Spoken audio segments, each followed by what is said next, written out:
Hello दोस्तों, मेरा topic है आज कॉमन कैटनरी। तो कॉमन कैटनरी के मोस्ट इंपोर्टेंट रिलेशंस जो कि आप देख रहे हैं, देखिए some important relation for the common catenary. ठीक है, तो यहाँ पर देखिए relation between X and S. तो एक्स एंड एन में रिलेशन होता है S equal to C sine hyperbolic X upon C. ठीक है, उसी टाइप से सेकंड रिलेशन है relation between Y and S. तो Y square is equal to C square plus S square. इसी टाइप से आपका relation between third relation between y and psi. ठीक है, देखिए ये आपका साई, तो इसमें रिलेशन बताना है। तो ये हो गया आपका y बराबर c sec Sai.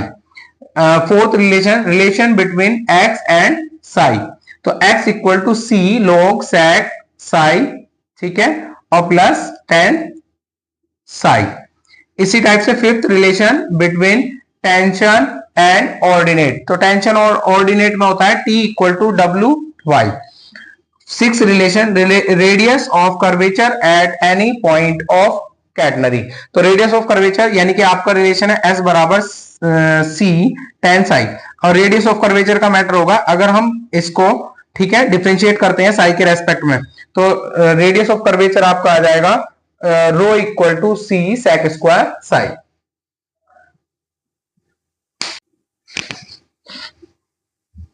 Most important question जो कि प्रीवियस ईयर में कैटनरी पर आए हुए हैं, कॉमन कैटनरी पर। तो देखिए पहला question, the Cartesian equation of a common catenary is.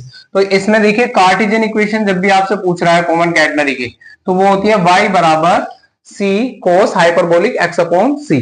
ठीक है, इसी टाइप से next question, for the catenary y is equal to c cos hyperbolic x upon c। तो देखिए इसमें हमें इसके कैटनरी फाइंड करनी है, तो हम क्या करेंगे, इसका डिफरेंशियल करेंगे। ठीक है, dy upon dx equal to हमारा क्या हो जाएगा यहाँ पर c, ठीक है, कोस का अगर डिफरेंशिएट करते हैं तो sign hyperbolic x upon c, ठीक है, इंटू 1 अपॉन c। ठीक है, अभी इसमें इसकी जो वैल्यू है कॉमन कैटनरी से, हम यहाँ पर dy अपॉन dx की वैल्यू tan साई रखेंगे। कितना रखेंगे, tan psi equal to c। ठीक है, क्योंकि आपका dy अपॉन dx होता है tan साई।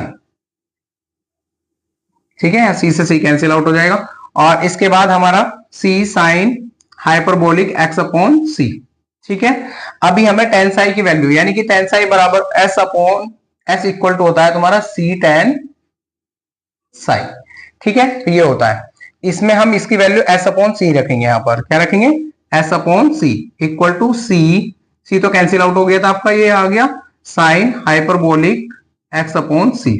ठीक है, इस c के इंटू कर देंगे तो s बराबर c sign hyperbolic x upon c। ठीक है, तो आपका इसका आंसर क्या है कैटनरी फॉर्म में, यानी कि थर्ड।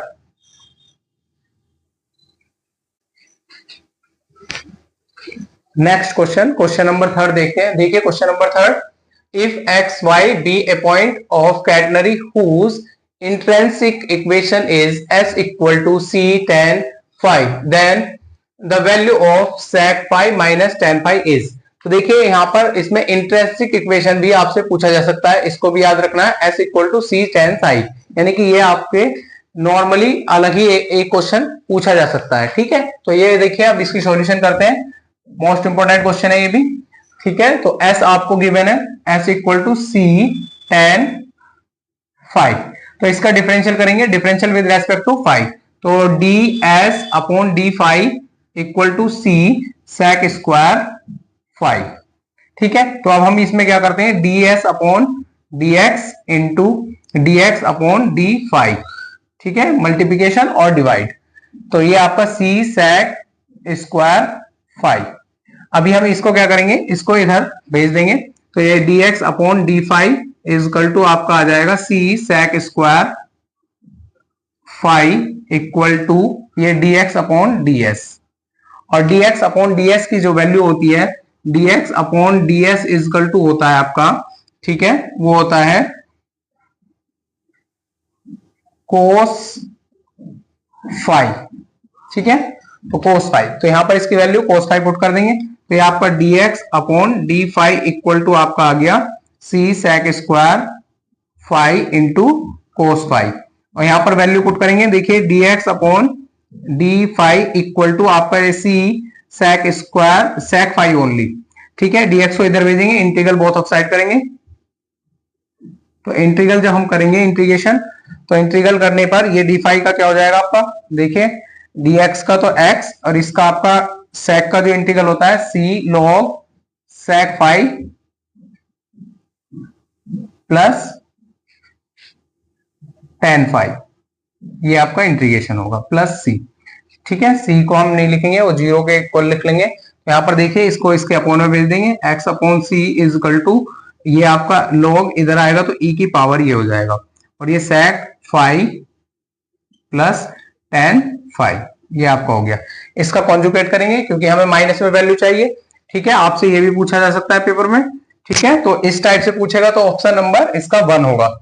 यदि हमसे इसका क्या पूछ रहा है, नेगेटिव पूछ रहा है, तो नेगेटिव इसका रैशनलाइज करेंगे तो e की power minus X upon C is equal to sec phi minus tan phi, इसका ये फाइनल आंसर होगा। यानी कि इसका आंसर सेकंड और फर्स्ट दोनों टाइप से पूछा जा सकता है, ये पेपर में मोस्ट इंपोर्टेंट है। ठीक है, तो देखिए यहाँ पर इसका रैशनलाइज करने के बाद ये आपका e की पावर x अपॉन सी आएगा, और नॉर्मल में ये आ रहा है e की पावर x अपॉन सी।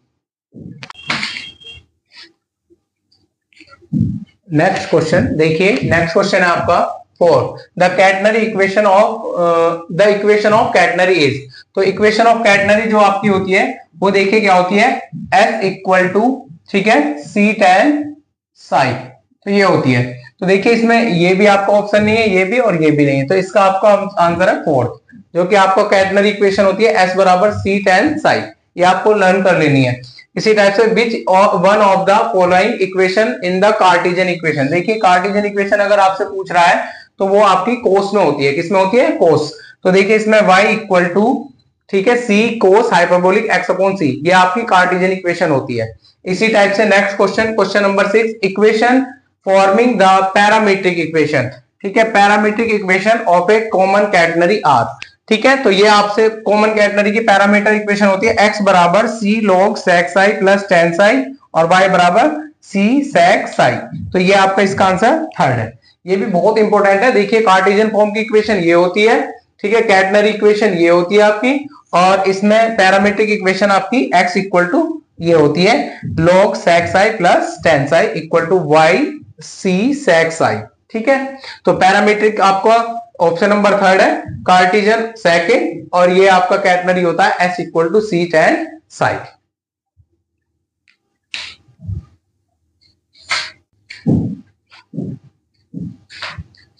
नेक्स्ट क्वेश्चन, क्वेश्चन नंबर 7 देखते हैं। देखिए, a particle describe a car with uniform speed v if acceleration at any point s b v square c upon s square plus c square and psi equal to 0 where s equal to 0 then the intrinsic equation of the curve is। तो देखिए intrinsic equation find करनी है इसमें। तो देखिए हम क्या करते हैं, यहाँ पर हमारा जो एक्सेलरेशन है वो नॉर्मल और टेंजेंटिकल उसको इक्वल रखेंगे। तो v square c upon s square plus c square equal to हम रखेंगे v स्क्वायर अपॉन रो। ठीक है, v स्क्वायर से v स्क्वायर कैंसिल आउट हो जाएगा। ठीक है, ये आपका एक्सेलरेशन दोनों साइड के इक्वल रख दिए हैं। ठीक है, और नॉर्मल एक्सेलरेशन मतलब कि v जीरो है तो वो कांस्टेंट होगा, तो c upon s square plus c square, और इस 1 अपॉन रो की वैल्यू होती है तुम्हारी, ठीक है, del psi upon del s। ठीक है, रेडियस ऑफ कर्वेचर के यानी कि वैल्यू होती है del psi upon del s। इसको s को इधर भेज देंगे, c del s upon s square plus c square equal to del psi. Integral both of side करेंगे, तो इंटीग्रल में देखिए यहाँ पर क्या हो जाएगा आपका, इसका हो जाएगा आपका, ठीक है, tan इनवर्स, ठीक है, s upon c equal to psi, और प्लस c, क्योंकि हमारे साई भी जीरो है और s भी जीरो फंक्शन रखेंगे तो कांस्टेंट वेरिएबल भी जीरो आएगा, जो हम कांस्टेंट लेंगे, इंटीग्रल कांस्टेंट इसमें जीरो होगा। तो s बराबर tan साई और c, ये आपका फाइनल आंसर होगा। ठीक है, तो आपका थर्ड आंसर सही है।